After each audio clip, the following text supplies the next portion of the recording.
Hello viewers, আসসালামু আলাইকুম। আশা করি আপনারা সবাই ভালো আছেন, আমিও ভালো আছি। আজ আপনারা দেখাতে চলেছি মাত্র 50 টাকা খরচে কীভাবে আমি একটি পুরো কবুতরের লফট তৈরি করলাম। বন্ধুরা, এই কবুতরের লফটটি তৈরি করতে আমার মাত্র 50 টাকা খরচ হয়েছে। এটি অবিশ্বাস্য হলেও সত্য। এই লফটটি বানাতে যে পেরেকগুলো লেগেছে মাত্র 50 টাকার পেরেক লেগেছে, সেটি আমার শুধু কেনা, আর সবগুলোই আমার বাড়ির জিনিস। এজন্য আমার 50 টাকা খরচ হয়েছে।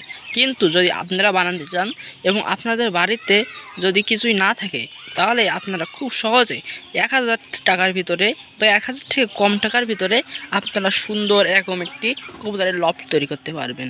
এখানে আপনারা 40 থেকে 50 জোড়া কবুতর অনায়াসে পুষতে পারবেন। আমি এর ভিতরে বিট জোড়া খোপ দিয়েছি, কাঠের খোপ। এর ভিতরে বিট জোড়া কবুতর খুব সুন্দরভাবে থাকতে পারবে এবং 2টা ক্যারেট দিয়েছি। এখানে এখনও অনেক জায়গা, এখানে এখনও অনেক কবুতর পোষা যাবে। ওপরে দিয়েছি টিন ছাড়া কবুতরের টবের দূরত্ব অনেক নিচে, গরমও তেমন লাগবে না। আর যদি গরম লাগে তাহলে আমি এর উপরে চটেল বস্তা ভিজিয়ে দিয়ে দেবো, তাহলে কবুতরে অনেক ঠান্ডা লাগবে। এর ভিতরে যদি পানি যায় তাহলে আমি বার দিয়ে পলিথিন টাঙিয়ে দেবো, ভিতরে আর পানি যাবে না। বিকজ যারা খুবই অল্প পুঁজিতে আমার মতো সুন্দর একটি কবুতরের লফট তৈরি করতে চাচ্ছেন, তাদের জন্য এটি সবচেয়ে সেরা টেকনিক। আমি অনেক চিন্তা ভাবনা করে এটি বানিয়েছি, খুবই অল্প খরচে এটি তৈরি করেছি।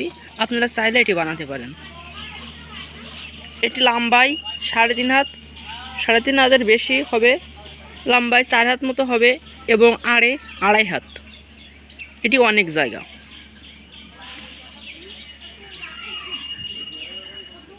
লম্বায় প্রায় 5 হাতই হবে।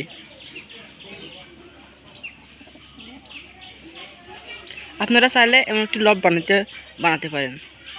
এর ভিতরে আমি কবুতর কাল দিয়েছি। কবুতরকে পোষ মানানোর জন্য 4-5 দিন ঢেকে রাখবো ভিতরে। আমি এদের বর্তমানে সরিষা, ধান ইত্যাদি খেতে দিচ্ছি এবং ভিতরে পানি সরবরাহ করছি। কবুতরের ভিতরে 7-8 জোড়া বাচ্চা রয়েছে, তাদের আমি হাতে তুলে খাওয়াচ্ছি। এমন সুন্দর একটি লফট আপনারা যদি বানাতে চান তাহলে আমার ভিডিও দেখে বানাতে পারেন। দেখুন কত সুন্দর হয়েছে। এটি হলো দরজা, এর ভিতর দিয়ে আমি এবং কবুতর খুব সহজে যাতায়াত করতে পারবো।